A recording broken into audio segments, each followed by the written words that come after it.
Yeah, this is interesting because I have no idea if I want to drop this before or after the remake. I'm probably going to do it before, but I want to talk to you guys about what could happen next after 4 Remake. But I'm glad there hasn't necessarily been any leaks going around as of yet, but I wouldn't be surprised if they do start picking up, I'd say, 6 months or a bit less after 4 Remake. Now, of course, there is one thing that is already confirmed for what's next, and it's the CG movie RE Death Island. And I'm pretty sure everyone knows the landscape and plot of it, but I will be making another video about it in a few days about Jill, so stay tuned for that. But not many people care about the CG movies, which is why I want to talk about the game specifically. We don't know what's going to happen next, whether if it's another remake, RE9, or possibly a Revelations 3 game, which I honestly don't think is possible anymore, but I'm still on the copium train for that. 9 personally has the biggest chances to be revealed and announced next. I've heard they have been developing this game for a long time. That's more likely a rumor instead of a leak. And I think the momentum of the plot has been very good, and it is a great time to bring back a couple legacy characters for RE9. I will pick specifically Jill. What I do like that Capcom is doing right now is filling in this gap between the timeline with RE6 and RE7, which is 2012 to 2017. They did it with Revelations 2, which was 2012-2013, Vendetta was 2014, and now Death Island is 2015. 2016, I'm not sure what exactly happens, and then 2017 is RE7, so that's good to know.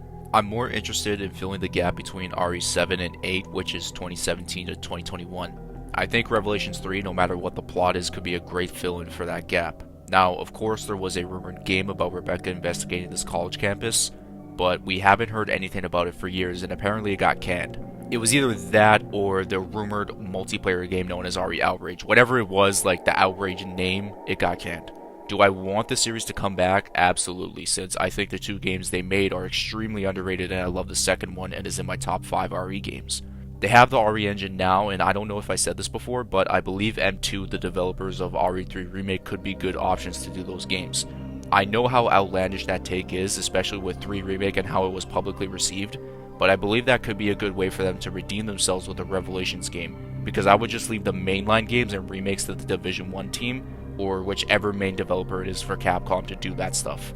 Now let's get into the discussion about another remake. Lots of people want a Code Veronica remake and an RE5 remake, which I think those are the 2 most requested, even though I am surprised 5 is in that category. They're all good options, don't get me wrong, but I feel like a lot of people are really sleeping on the possibility of another remake of RE1. I know how crazy that sounds, especially on how highly praised one remake is, and Capcom won't forget where they started, so the chance of seeing the Spencer Mansion, young Chris, young Wesker, somewhat young Barry, and we already have the Jill face model being in that remake, it could be pretty sweet. Now I know people are going to say it doesn't need one because it already got one and they might cut content, and I tend to agree with that a little bit, but I don't think it will necessarily damage the legacy that the first remake did. That game will always be there no matter what and available for you to play, just like the original 4, 3, and 2 compared to their remakes. Even an original 1 will always be there if you prefer that as well, so I believe those 3 games are the next possible candidates for 4 Remake.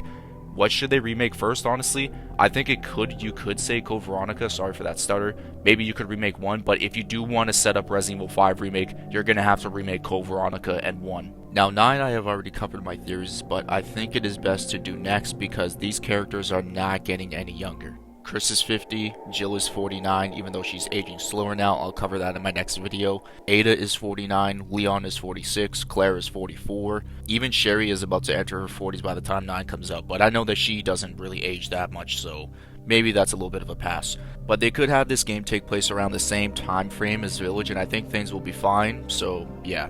Lots of people play these games for the characters and their stories, and we all have our own ways and reasons to play these games, like the atmosphere, the enemies, the survival horror aspects, the gunplay or gameplay, but for me, first thing first is the characters. I don't know what's next for any of them unless Capcom says that they just don't age, but it's happened with other characters like Spencer and Evelyn having rapid aging, I think, so 9 is what I personally prefer to be next after 4 Remake, since I don't think Capcom is working on another Revelations game, and I will cry some tears into my pillow knowing that tonight, but I know they're going to be working on the next remake, it just depends on which one is it going to be. But enough of me, since my opinion on things might not hold much weight, since I'm just some guy that has a YouTube channel. I want to know what you guys think is next. Do you think it's RE9, another remake, or Revelations 3? Or what do you think should be next? I've made polls about this before, and I just felt like making a video talking about this, and I know it's weird to post this just before 4 Remake comes out, but I mean, I might as well start the discussion now, and maybe some people might come back to this in a few months, who knows. But anyways guys, if you enjoyed this video, please leave a like and hit the subscribe button. I am trying to hit 10,000 subs by the end of the year, and I would really appreciate if you hit that big red button. I hope you guys have yourselves a good day, good night, and a good sleep, and I'll catch you guys in my next video. Peace out, and much love.